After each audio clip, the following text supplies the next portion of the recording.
Welcome to Desperately Seeking the 80s. I am Meg. And I'm Jessica. And Meg and I have been friends since 1982. We got through middle school and high school together here in New York City, where we still live. And where we podcast about New York City in the 80s.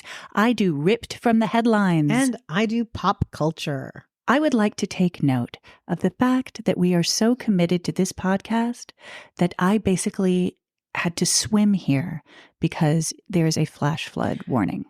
I am very impressed. And in fact, considering that I know the FDR is underwater, how did you get here?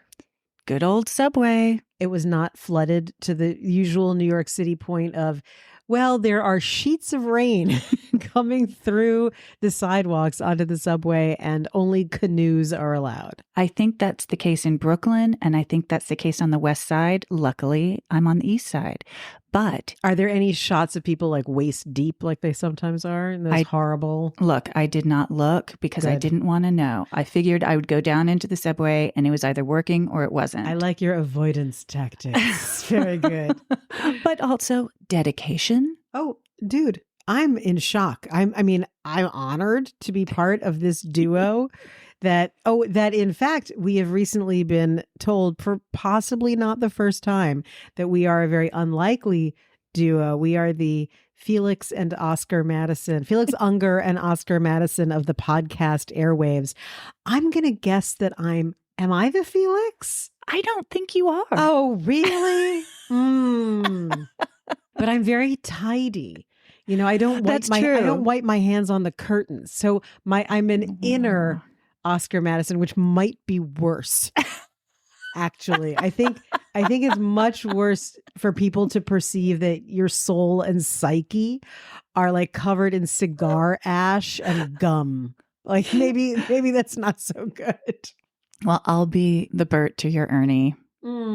I like the idea of us as a weirdly asexual couple living together with our little felt faces and little cotton PJs in our little tiny beds. In our little single beds. Yes. Good night, Bert. Didn't they have a pet? Oh, Bert with the pigeons. That's right. Do we like pigeons?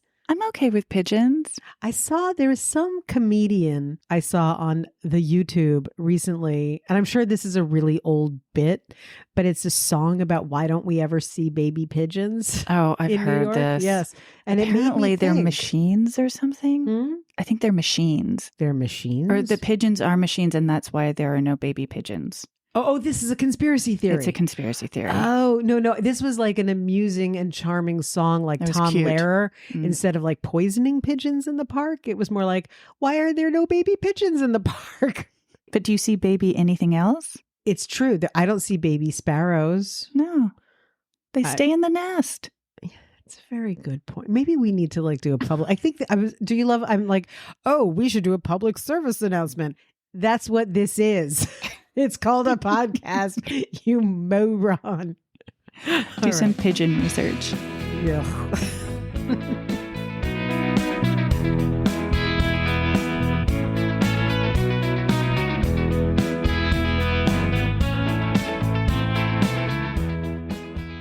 So remember back in the 80s, Jessica, when it was really hard to be in contact with people. And if you were going to meet somebody at a restaurant or in a corner or at a movie theater or something like that, and they didn't show up or your plans changed, what were you going to do? I know what I did. Okay, tell me. I emotionally prepared for being a disappointment or yelled at by someone. I was like, well, if I'm late, or I got the place wrong, because I assume it's me is the point. Like if I'm standing there, I'm like, I got the time wrong. It's not that the other person stood me up. Okay. So in my constant self-flagellation, I would just assume I was the bad person and I would have to decide how to deflect it later. But if I tried to get in touch with someone because I knew I was going to mess up, I don't even know. Like it was horrible. It was so disconcerting, wasn't it? The not knowing, but it was weird. You know what? It wasn't. It was disconcerting but it was an accepted part of life. That you could be sitting in a restaurant for 45 minutes and just be like, maybe I got the day wrong, or maybe this person is just friggin' late. And then you grow up a little more and you decide to have a 15-minute rule. Yeah. Yeah. That's a big one. I had a friend in college who is actually going to come up in this podcast later. So it's weird that we're talking about this. He was so habitually late that it was a thing. I mean, and I was late too, but like never more than 15 minutes. But he could be like an hour late someplace. I mean, what do you do with that? And it was terrible because like, that was part of who he was. So you're kind of like, oh my God. So it's almost for me, again, with my self-flagellation, it was like, if I leave, I know I'm starting a fight because my not being here is making a statement. Oh God. It was so fraught. So yes, in other words, Meg, back to your original question. Yeah, I remember that. Yeah. And that just doesn't exist anymore. No. But I think that having to navigate that stuff was part of understanding how to navigate social interaction generally. And so in the long run, not a bad thing. I don't know. I'm sure you're right. Say it again. You're so right, Jessica. Oh my God. You have never been more right ever. I feel radiant right now. But in addition to that, I will say, while it may have made me stronger, I am so happy I don't have that anxiety anymore because it made me so anxious. It was very anxiety producing, but especially now as a parent, I can only imagine that it's the ultimate game changer. You know, that if your child is late, you can ask within 30 seconds, where are you? Yeah. Answer me now, Yeah. which is a thing that just didn't exist then. Nope. My sources are The Nation, New York Homicide, which is on Oxygen, and The Times. In 1982, 31-year-old artist and poet Theresa Cha published her experimental novel Dictée. According to The Nation, quote, the book offered fragmented portraits of mythological and historical women, the Greek goddesses Demeter and Persephone, Joan of Arc, the Korean revolutionary Yu Guan-sun, and Cha's mother, as well as herself. Some pages are in French, others in English, a few are blank. There are occasional anatomical drawings of the human larynx and vocal cords. It was the culmination of 2 long, hard years living in New York as an emerging artist. Theresa worried that to achieve success, she'd have to accept the, quote, dregs of morals, money, parasitic existence. She wrote that to her brother, John. She was very close to her brother, John. Oh, I can relate. So I'll tell you in a second, but basically she was new to New York, trying to, make her way. And she was worried she was just going to have to make all these like personal horrible concessions. Yeah, personal sacrifices. I mean, New York, it was not easy those 2 years. But now her book was published and she was working on a piece for a group show at the Artist Space at 155 Worcester. Oh, I know that. Yes. The Artist Space has established itself as an alternative to museums and commercial galleries and was and is highly respected. She taught video art at Elizabeth Seton College and had a job in the design department of the Met. Ah, lovely. I know. These are all great things, all in her skill set. It's not like she was, working as a waitress or something. In a cocktail bar. I couldn't resist. I'm so sorry. Theresa had moved to New York from the Bay Area with her boyfriend, photographer Richard Barnes, whom she'd met in a drawing class at UC Berkeley. Theresa and Richard came to New York because it was the epicenter for visual and experimental art. It wasn't an easy life, and it took a toll on their relationship. But in the spring of 1982, they got married, exchanging matching rings. Hers was a white gold with an ebony stone between 2 coral stones, and his was the same, except the coral stone was between 2 ebony stones. 1982 was shaping up to be a great year for Theresa. In anticipation of her book being published, Theresa wrote to her brother John, quote, "It is hard to say what I feel, how I feel, except that I feel freed. I also feel naked. It feels good. It feels frightening. I can actually entirely relate to that feeling. Being published and writing about yourself and just being like, it's amazing. Holy shit. What did I do? Theresa was the middle child of 5, and her family had emigrated to the U.S., the Bay Area, from South Korea in 1962 when Theresa was 12. The Cha family was very close. When Dictée was published in September 1982, it made it to number 5 on the paperback version of the A-List, which is a bestseller list compiled by independent New York bookstores. It was a promising start. On the afternoon. I love the voice that goes like, and the inevitable downfall of Theresa. Yeah, sadly. On the afternoon of November 5th, 1982, 2 months later, Theresa left work at the Met at 3 p.m. wearing a beret, gloves, and a leather jacket, and carrying a red shopping bag from the Met. She dropped by the artist space and met with a photographer, Kenji Fujita. Kenji said when Theresa left Worcester Street, she was headed east towards the Puck Building at 4:30. Oh, I love the Puck Building. A 15-minute walk away. And we're about to talk about the Puck Building. But the reason she was headed there was because she planned to meet Richard. The Puck Building was undergoing a full renovation, and Richard was photographing the progress and had an office there. So the Puck Building was built in the 1880s as a printing facility and home of Puck Magazine, which was considered the first successful humor magazine in the U.S. And I'm going to assume that that's why Spy Magazine set up shop there in the 80s. Yeah? Yeah. It underwent an $8 million renovation starting in 1981. And that's what Richard was hired to document.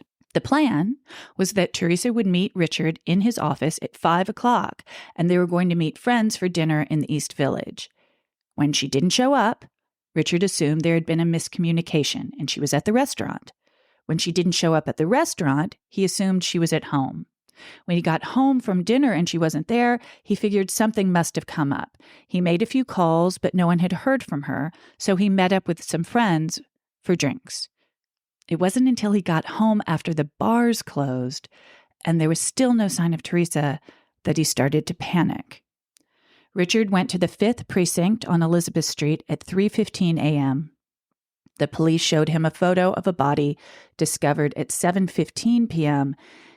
in a parking lot at Elizabeth Street, less than a 10-minute walk from the Puck Building.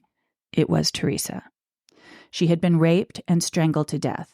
She had multiple lacerations to the back of her head, and her pants and underwear were around her knees. There was a scarf and belt around her neck. Her beret and gloves and wedding ring were missing, along with her purse and wallet. She only had one boot on. Richard collapsed when he saw the photo. At first, police looked closely at Richard as a suspect, but considering the condition of the body and that Richard had no marks of any kind, they ruled him out. On Monday, all that happened early morning on Saturday, right? Mm-hmm. So now we're at Monday. The police descended on the Puck Building with canine units and searched the huge building with its maze of half-finished rooms and construction zones, but they didn't come up with anything. Then a plumber came forward. His brother-in-law, Joey Sanza, had moved to New York in September and was staying with him and his wife, Joey's sister, in their Brooklyn apartment. The plumber had gotten a job for Joey at the Puck Building. Joey was a security guard for the construction site. On Friday, November 5th, Joey had returned to the Brooklyn apartment at 7:30 p.m. just as his sister was getting out of the bath. He asked if he could use her bath water to wash up. Ew. I know. What's up with that? That was the first red flag. The look on your face right now. Then, at 10 p.m., he asked if he could use her car. Now, when you read the accounts of Joey's sister and her husband, the plumber, they really don't like Joey. No one is a fan of Joey. They don't want Joey around. Just saying. Okay. No fans. Okay. That's when she noticed, when he asked if he could borrow her car, that's when she noticed what she thought was a very feminine ring on Joey's pinky finger. A ring with black and red stones. Oh, no. Joey didn't show up at work on the 6th. Instead, he waited for his sister and her husband to leave the apartment. Then he stole $1,000 worth of jewelry and never came back. Turns up, he met up with his friend Michael Weinstein, who noticed scratches and bruises on Joey's arms. Joey said he'd been in a fight with a, quote, bum, and that he'd beat him up badly and had to call an ambulance.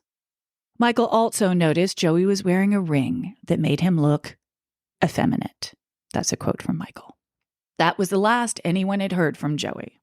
In the meantime, the police couldn't figure out where the murder had taken place. The dogs picked up on something, but then lost the scent in the catacombs of the Puck. And then the Cha family showed up in town. They were heartbroken, but determined to find out what happened to Theresa. John, her brother John, and his father went to the Puck themselves to see what they could discover. It was there that they found a sub-basement that the police had overlooked. There were columns in the sub-basement that were numbered 710, 711, 712. Teresa's grieving mother had told John and her husband that she had had a dream in which Theresa told her to look for the sevens. I actually have chills running all over my body right now. This is so after Theresa died, her mother had I'm freaking out. I'm jumping out the window. And in that sub-basement, the men found Teresa's other boot, gloves, and blood-soaked beret. The police were able to determine that at 3 p.m. on the 5th, now help me figure this out, okay? Because this is all... I'm still traumatized by the ghost story. Hold on a second. All right, I just need you to keep track of the times because this is all... I read the police report, which happens to be online. So these are the times that were written up. The police were able to determine that at 3 p.m. on the 5th, Joey was given the keys to a van that was parked in the back alley and was being used to cart materials for the renovation. Joey's locker was on the same hallway as Richard's office. Joey punched out at 5:15, but didn't leave the building. He returned the van keys at 5:30. At 6:05, he was seen leaving the building, but he returned at 7:10, explaining that he had forgotten his bag. He went to his locker and returned 15 minutes later with an overnight satchel and a red shopping bag. Then he headed to the Brooklyn apartment. So I'm trying to figure out the timeline there. Wait, so at 3 o'clock... he gets the van keys? Yeah. And she's headed to the Puck building at 4:30. So she could have gotten there at 4:45. Okay. So let's start the timeline just for the sake of argument at 4:30. So where is he at 4? Where's Joey? Joey. I guess he's at his security spot. Okay. So he gets the van keys at 3. Right. And then what's his next move? What's the next time? The next thing we hear from him is he's punched out at 5:15, but doesn't leave the building. Okay, so he's done his bad deeds. I think by so. Not punching out. He's done his bad deeds. No, he did punch out at 5:15. No. Oh, prior to that. Yeah, why didn't he punch out at 5? He doesn't punch out, but he leaves the building. He does the dirty deed. He comes back in, then punches out at 5 whatever 30. But he doesn't leave the building because maybe in some ridiculous way he's trying to build an alibi of like moving on. I don't know, but he's in the building and now he's mucking around with the evidence. He is. So he's mucking around with the evidence. And what is his next move after the 5 o'clock punch out? He returns the keys at 5:30, and at 6:05, he's seen leaving the building, and then he comes back at 7:10. And what does he leave with after that 7:10? When he finally leaves 15 minutes later, he's got an overnight satchel and a red shopping bag. Okay, so he has cleaned up what I he think he thinks is cleaned his up. evidence. He's got it in his bag. He's got her red bag, which probably has something in it that he wants, because we already know that he's taking jewelry. He's stealing from his sister and her husband.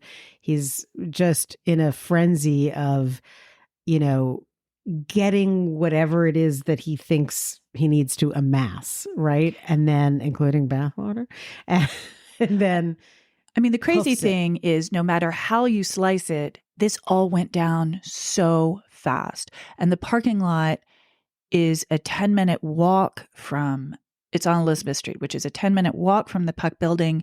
But we're assuming that's how he carted the body. Oh, the body. Yeah. The body was in a parking lot on I'm assuming Elizabeth that he did Street. it in the parking lot. No, they think he did it in the sub-basement because that's where all the blood was and her beret. So I think So he she got ambushed to the Puck her. building to see Richard, And ambushes her, Exactly. drags her downstairs. Yes. And then Immediately. So leaving at 5:00, the punch out probably is The punch out was 5:15. So I think he Got rid of drove her and was back by 5:15. I think the whole thing happened, including the body dump, in half an hour. From the encounter to the body dump. That's insane. It's insane, isn't it? That's like a frenzied lunatic. Yeah. I mean, not that he's a normal lunatic. I'm just saying that this is a like manic, crazed episode. By the way, there were 2 mistrials, and maybe this is why, because the timeline is so tight. Okay. The evidence against him was compelling, but circumstantial. As it turned out, he had been arrested for 3 rapes in Florida. In each case, he told the woman that he, quote, wanted to make love, and then he put a revolver to her head to threaten her. So the press, because it's in the 80s, called him the gentle rapist. That's his name. I am not at all kidding you. In each case, he took a ring from the victim. Once they nabbed him on December 2nd at the Sierra Resort Motel in Fort Lauderdale, because obviously he skipped town, they were able to convict him on 12 Florida rapes. Those women he had left alive, and they identified him. Convicting him of Theresa's murder proved more difficult, and there were 2 mistrials, until his girlfriend revealed at his 3rd trial, his girlfriend revealed in 1987 that Joey had called her on the night of November 5th and said, quote, "This time I screwed up and killed someone." He was convicted of 2nd-degree murder and rape and sentenced to 25 years to life. He'll serve that sentence after his stint in Florida is done, which it probably won't ever be because he got life for those rapes. This girlfriend? The girlfriend. When did he acquire this girlfriend? Well, they were girlfriend and boyfriend in 1982. Oh, they were together in 82. Right. And it took the 3rd trial for her to finally say, okay, I know something you guys probably want to know. She should be in prison for obstruction. I mean, the quote, "This time I screwed up and killed someone," meaning there have been other times that she knew about. Theresa Cha's artistic reputation has grown substantially over the years. In 1993, there was an exhibition of her work at the Whitney. Dictée was republished by Third Woman Press in 1995 and the University of California Press in 2001. It is considered an essential work for feminist writers, conceptual artists, and Asian American authors and scholars. The first of the 6 penthouse units of the Puck Building sold in May 2014 for, I want you to guess. Okay, wait. So the Puck Building was made, is the whole building, by the way, now units, or is some of it still public space? I'm just curious. The renovation that we were talking about turned it into some office buildings and event space. Right. Now it's a restaurant, and Jared Kushner, that family owns it, and it's mostly residential, and they've got penthouses. The Puck is very sadly no longer one of my favorite buildings in Sorry. New York. But again, we've got 6 penthouses. So there's 6 penthouses in the entire building. Yes. Okay. And one of them sold in May 2014. Can you tell me what the square footage is? No. Okay. But it takes up a whole block. Oh, I know there's did I say there's a restaurant in it? There's a restaurant in it. But yes, the building takes up the whole block. I'm going to go with 12 million. 28 million. Shut up. In 2014? In 2014. Oh my God. Who bought it? I don't know. Let's find out. That's outrageous. Right. An obituary for Theresa Cha was printed in Overlooked No More, which we've talked about before, which the Times does obituaries for people who they didn't deem important enough at the time. Also, very interesting. Also interesting. I mean, it's a bit reminiscent of Ana Mendieta, who was killed by Carl Andre. Yes. Just a couple years after that. Just as a quick aside. Sure. Because you've invoked the name of Jared Kushner. So I've been under a rock for the last 2 days. I've really been in work cuckoo town. And I have a wonderful house guest who said to me this morning, so what do you make of what happened? What happened? That's what I said. Uh-oh. What happened? Said, you're a New Yorker. And I said, I still don't know what you're talking about. What was she talking about? The trial, the Trump trial. Oh. And how he's had. Yes, I did know that. Yes. So the notion that Trump and all of the adjacent family members. I'm not sure Jared is wrapped up in this, but it is his son. No. It is his son-in-law. It's the Trump organization. Which Jared was involved with, I believe. I don't think so. He's got his own thing. Okay. Well, then, nonetheless, it brought me so much joy this morning that I was literally flapping around my apartment in glee. And I realized it's a big friggin' deal. Yes. And it's a double whammy that has to do with stuff that we've talked about on this podcast before, which is for all of the misdeeds that we know about and for all of the, presidential bid issues that are wrapped up in it. If you are not a Trump supporter, it is a very sunny day, despite the actual foreboding weather outside. It's a sunny, sunny day. As New Yorkers, to know that this person who we have all known and we've talked about on this podcast, day one, gross garbage, and specifically the way that his companies have done business and cheated New Yorkers for decade upon decade upon decade is so delightful. It feels like maybe the zit has not been entirely popped. And I was trying to come up with something more elegant. And then I thought, why? For that, it's profoundly satisfying. He's going to lose his buildings.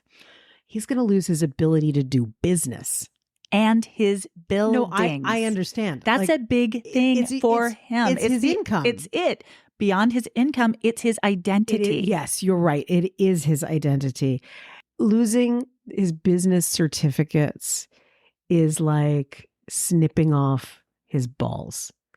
You're dead in this city. There's nothing for you to do. There's nowhere for him to stay unless he stays on someone's couch.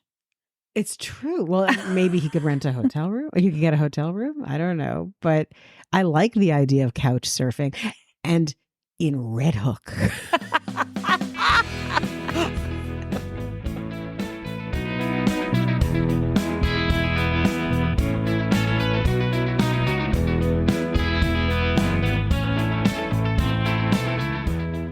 Thelma and Louise. But are Thelma and Louise really opposites? I have to rewatch. I feel like they're the same, but Louise is savvy and Thelma's innocent until bad things happen. Right. And I'm not sure how we would. I don't think we are. Yeah, I don't think that works. No, I think we're more like Lucy and Ethel. Yes. Who's Lucy? I don't know. I don't think we are Lucy and Ethel. No. I think I just liked the idea of it. But like Laurel and Hardy. More. Sorry. That's more accurate. I don't know. I don't know.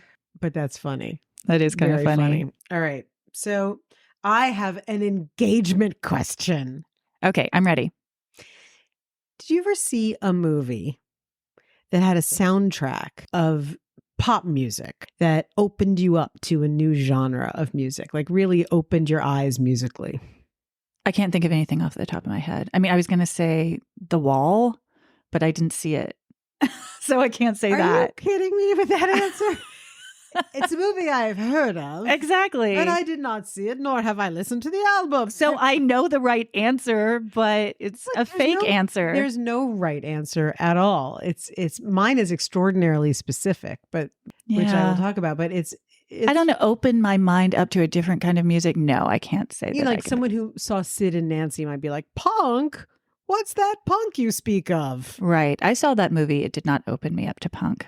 So remember that person I talked about earlier who's always late? Yes. Okay. Well, that friend of mine actually opened my eyes to a lot of really interesting cultural phenomena.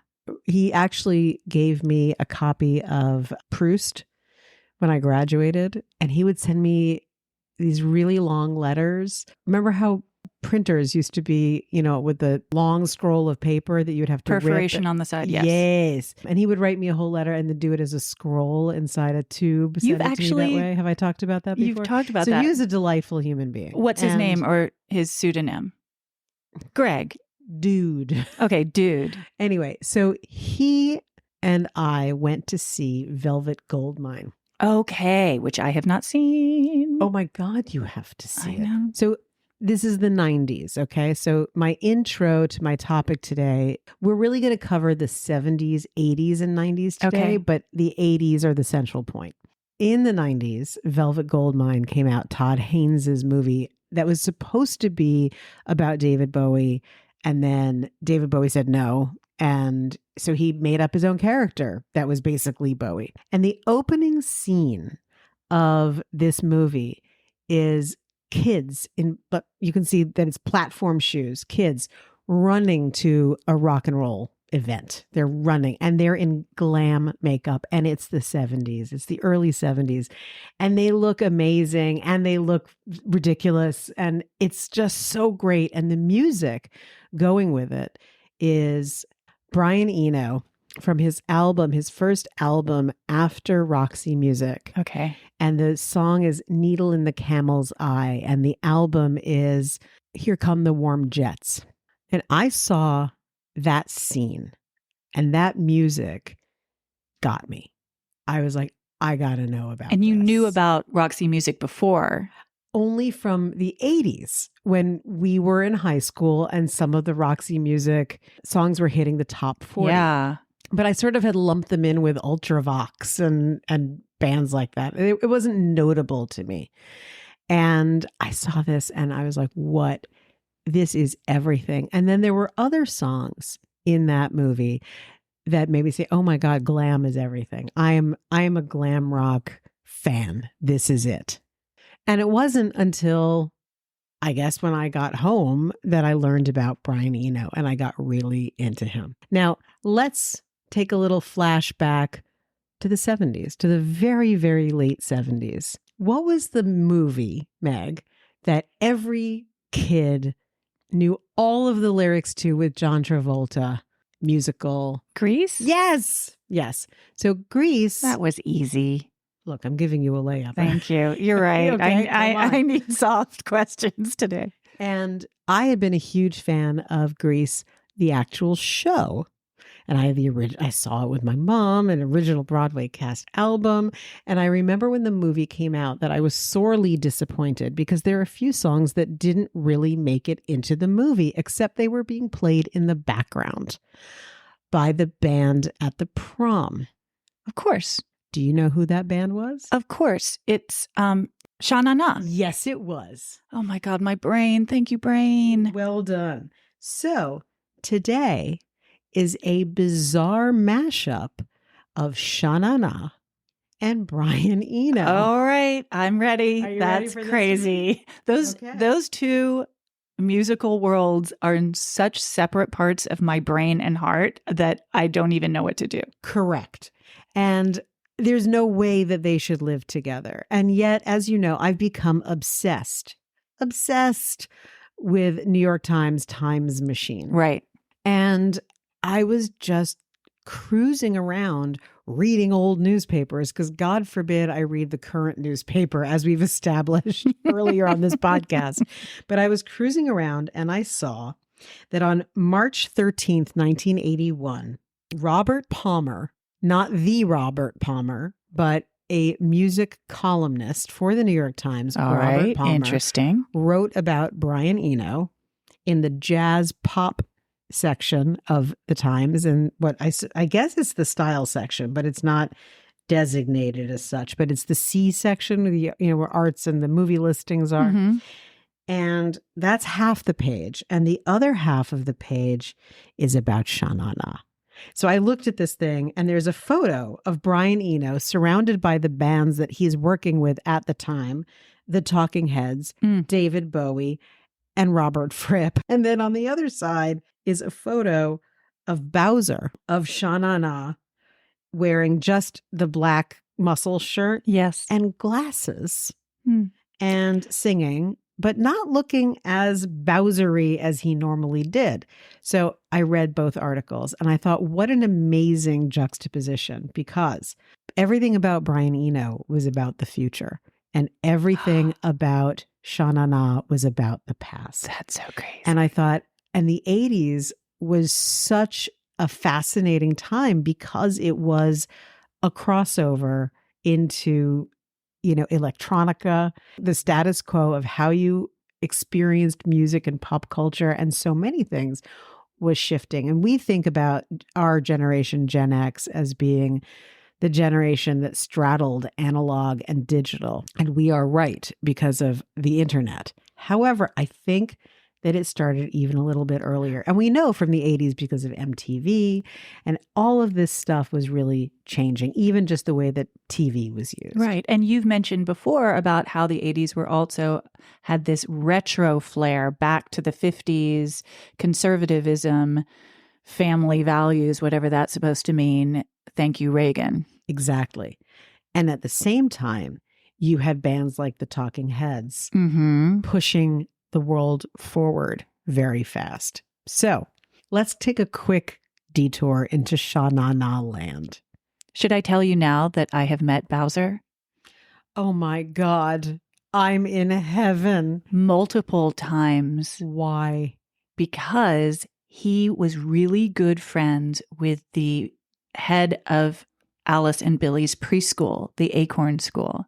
And he was the auctioneer for the yearly fundraiser. I'm in heaven. And he, at the time, and maybe he still does, we should look it up, did regular gigs at the Mohegan Sun. And one of the things that was auctioned off was going to the Mohegan Sun and spending the weekend there and seeing Bowzer do his deal, gambling at the tables. And Did you ever bid on that? I didn't. Well, I'm going to lay some truth on you about Sha Na Na that is going to surprise you. All right. And Stephen Holden, the famous Stephen Holden, wrote this review. So both of them were performing, and this Sha Na Na extravaganza was going to be taking place at the Beacon Theater on Broadway near 74th Street. So he begins with, this is a jaw-dropping statement. Ready for feeling OLD? Oh, no. With rock and roll more than a quarter of a century old. What? Rock nostalgia no longer simply means the 50s ducktail haircuts and oldies but goodies. It also embraces the 60s. It's like I need to just jump off a bridge. Oh my God.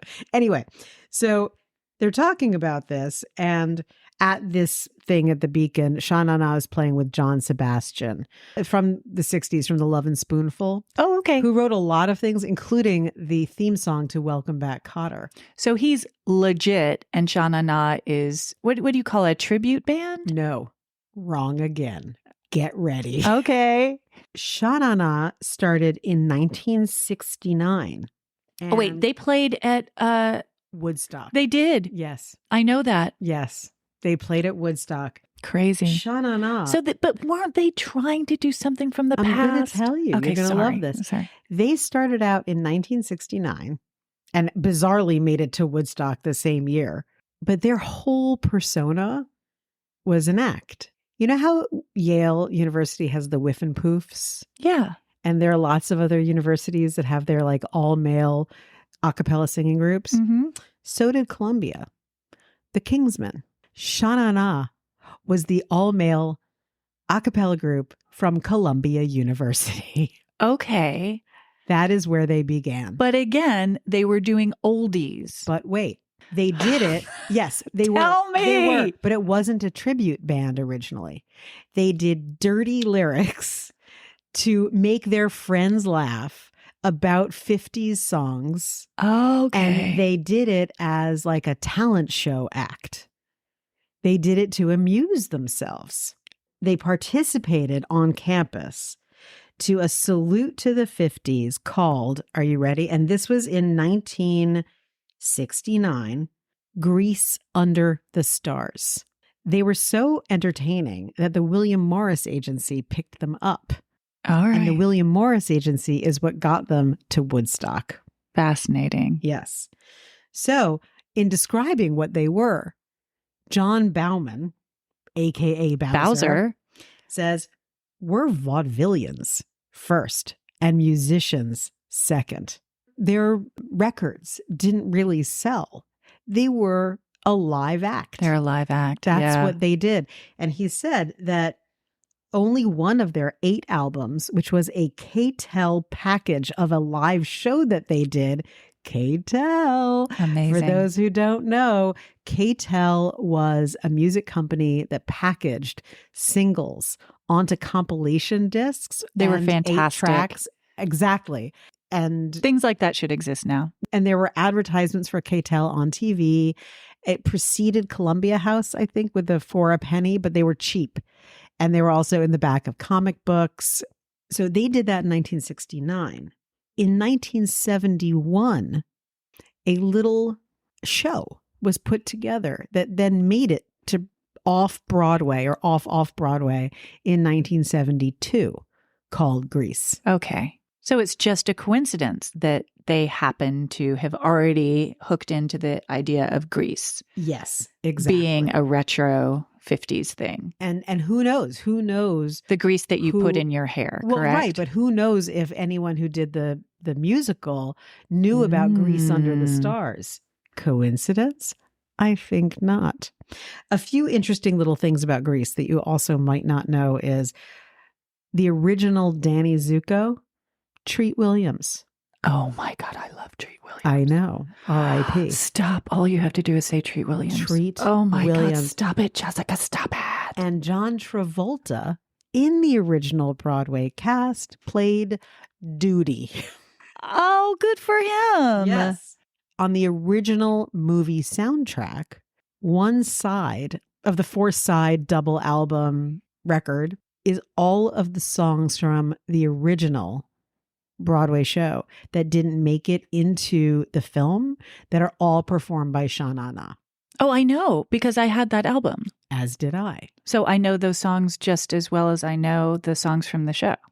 Or the movie, rather. When I first started learning how to play guitar, and let it be known that I've not progressed much, but I remembered that song Magic Changes from Grease. And it's like C, A minor, F, G.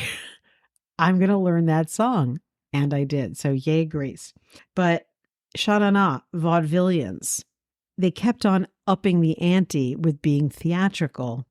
And they came up with their stock character names: Bowzer, Chico, Jacko, and Santini. What does that sound like? The Marx Brothers. So as I was reading this, I was like, my entire childhood is coming into focus. I understand now. Oh my God. You couldn't escape the Marx Brothers as a reference point in anything when we were growing up. So he described what they did in 1969 as a lewd rock show for hippies, their friends. And it wasn't until they got picked up by CBS to make their vaudeville show into a variety show, that they cleaned it up and made it appropriate for 3-year-olds to 60-year-olds. Right. And there were all those shows, those variety shows on TV that were like that took one genre of music and it was like for family hour. Like Hee Haw. My grandfather was obsessed with Hee Haw. Everything about that sentence brings me so much joy. I could talk about Hee Haw. In fact, I mean, can we cover Hee Haw? My house guest who's here with me today, for some reason, last night, we were a little in our cups. So I don't know why it came up. But we started talking about Hee Haw. Shut up. I'm No, totally you're serious. that is crazy. I'm totally serious. And she asked me, do you think, Why? she said, do you think Hee Haw could be on TV today? Yes. And I was like, absolutely not. Oh, it was really offensive. It was so offensive. It was so so bad. And It was so so- racist. oh my and God, it was the everything worst. bad. No, you could not do Hee Haw today. Damn, I No. want Hee Haw. Bad, bad, bad. He also liked the Lawrence Welk show. Well, that's less crazy, but again, not exactly an integrated show.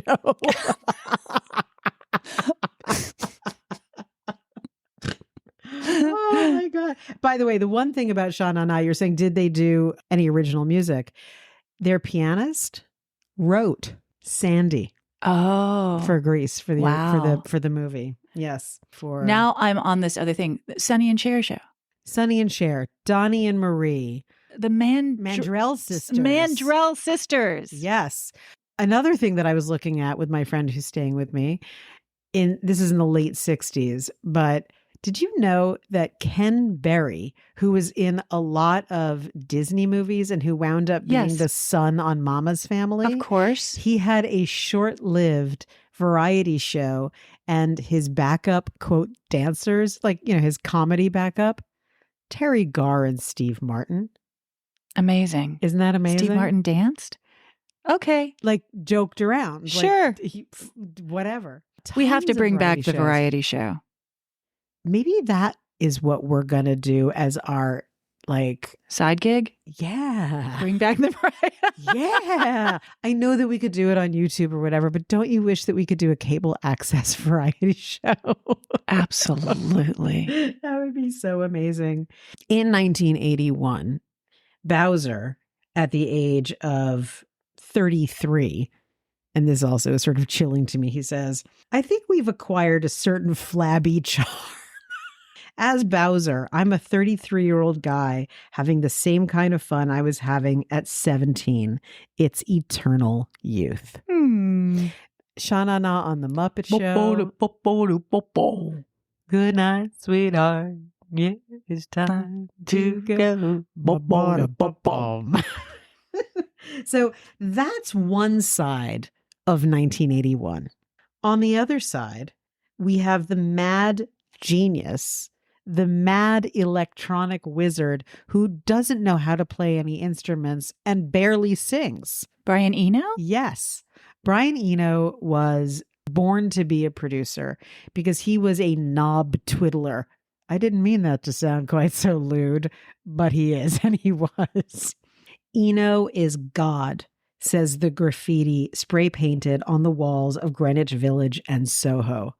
And I wrote in the margin of this article, ooh, like Clapton is God from the 70s. And 2 lines down, in the past, rock musicians were considered worthy of deification only if they were powerfully sensual singers like Elvis Presley or virtuoso instrumentalists like the guitarist Eric Clapton. I love that they're referring to the guitarist Eric Clapton, who you may or may not have heard of.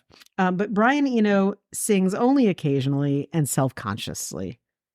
And in fact, when he does sing, it's so processed that it's like not even quite a human voice. The instrument that he can be said to play is the recording studio. And what I thought was really fascinating is think about the time period. So this is 1981. And just to cut ahead for a second, as I said, like he's working with Bowie in the time. I mean, Bowie at this time, like he had just come out of doing his album Berlin, I think. Like he was maybe just getting off drugs and still Thin White Duke and Cuckoo Bird out there and the Talking Heads. the album that he did with the Talking Heads at the time, My Life in the Bush of Ghosts, a collaboration with David Byrne, that was issued that same week in 1981 by Warner Brothers, Sire label. He had produced the previous 3 Talking Heads albums for Sire and had worked on 3 of David Bowie's most impressive RCA albums. Let's just focus again on the fact that this is 1981, okay? Mm-hmm. So I'm going to read something, and it really made me reflect on the state of music at the time. The fact that some rock fans want to deify a thinker and systems manipulator like Mr. Eno at a time when rock gods of a more physical kind are in short supply is of considerable interest. It confirms the thought that rock is becoming more concerned with ideas and less concerned with the immediate gratification of a hard beat, a shouted melody, and a couple of loud guitars. And I read that and I was like, number one, that's just nonsense. I mean, there was so much rock going on at the time.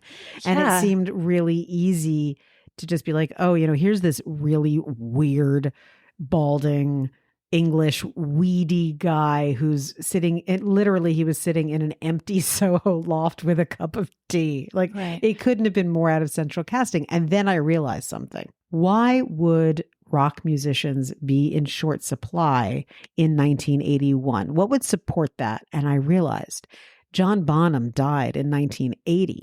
Led Zeppelin ended in 1980. So suddenly, because that was from a pop culture perspective, a cataclysmic event, it's easy for a rock journalist to say, here's this other person who's taking electronic music and studio work in this new direction, when in fact he'd been doing it since 1973. Okay. So I thought that was really interesting. And it must have been a reflection of how bananas the sudden end of Led Zeppelin was. Because Led Zeppelin, I think they were 69 to 80, maybe a little earlier, but I know because of the people I'm working with now that the Texas Pop Festival in 1969 was the first American appearance of Led Zeppelin.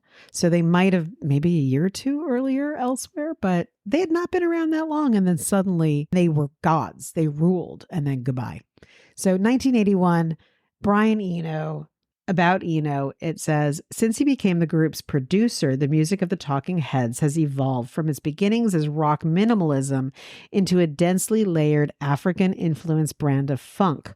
On the most recent Talking Heads album, Remain in Light, Mr. Eno and the group's lead vocalist David Byrne wrote all the songs but one, and seemed to have called most of the creative shots, meaning they were in cahoots. And Eno is the puppet master here. The critical acclaim of the album, of the Talking Heads album, left the Talking Heads on the horns of a dilemma.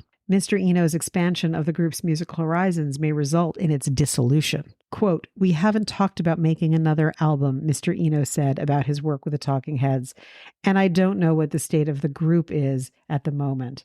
David is the only member I've seen in a while. At present, I'm not much inclined to work with other musicians in situations where I've not clearly been in control. And there's an intimation in what he's saying that the Talking Heads are over. Ha! Not so much. Oh, no. And that brings us full circle to Here Lies Love? There you go. So anyway, Brian Eno and Sha Na Na, Strange Bedfellows, 1981, 2 concerts at the same time. Who knew? Crazy. Red Hook.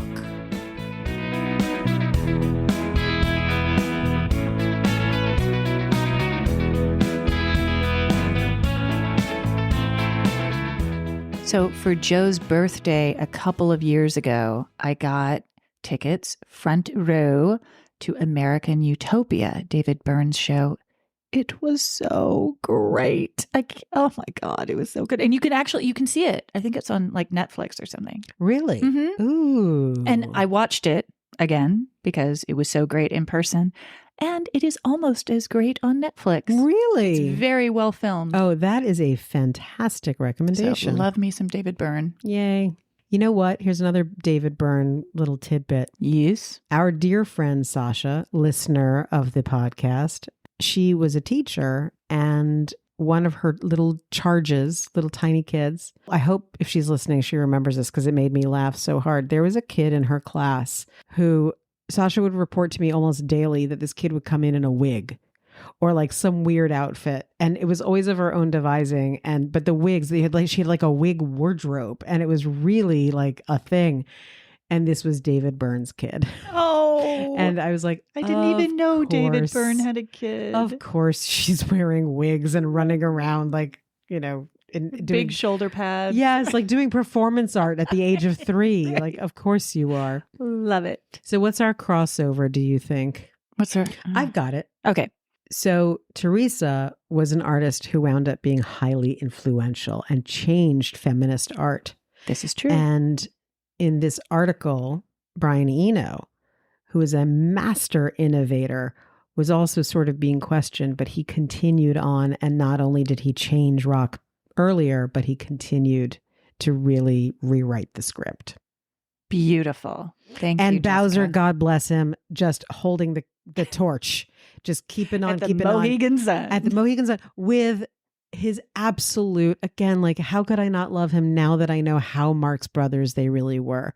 Yay. Vaudevillians. Red Hook.